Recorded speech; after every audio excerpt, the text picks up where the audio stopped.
You know, when I was growing up, I was satisfied with Legos. Sometimes Lincoln Logs or stuff like that, erector set. But Avery Bell, he wasn't satisfied with that stuff. He had to go a lot bigger.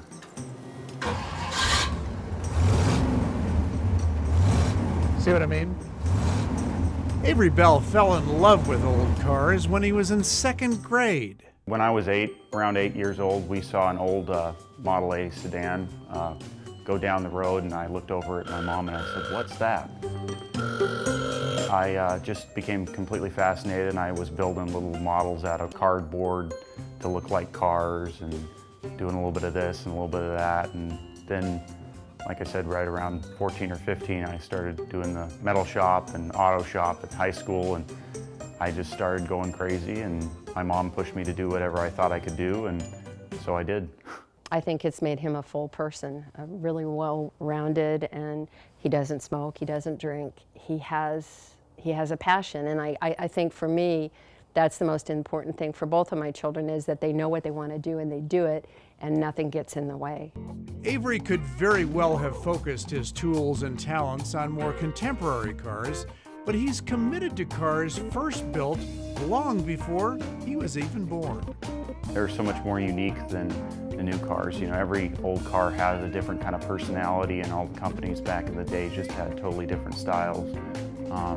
And it's just neat to see something that was made, you know, 40 or 50 or 60 or 70 years ago that still is withstanding the test of time because of the quality of how it was built and, you know, just the engineering that went into things like that. For me, I like saving the cars that everybody else would kind of forget about. I like bringing something back that most people would just consider scrap metal because it's doing something new with something old.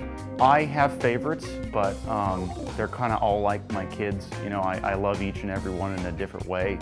Unlike some car restorers who place pristine as paramount, Avery seeks more miles and a lot more smiles. I'd rather have it a little bit rough and be able to drive it, not have to worry about it, than have it really, really super nice and then take it out and you get one scratch and you just can't get over yourself after that kind of thing. For the most part, you know, people just smile and they just get that look of shock and awe on their face. And, you know, I've always really enjoyed the way kids react to my cars. I think his purpose is to challenge other people and to see them smile. To me, that's what he seems to like the most. And I love building the cars because then I get to express that craftsmanship and keep on the tradition of the craftsmanship that's in the old cars.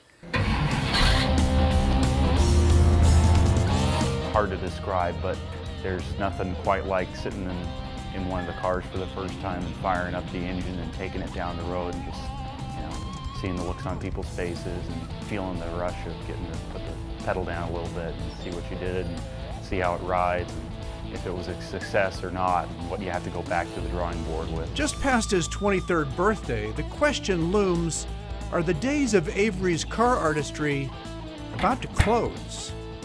I would hate myself if I did. I just love it too much and I have too much fun doing it, and it's what makes me move forward, just keeping the projects going.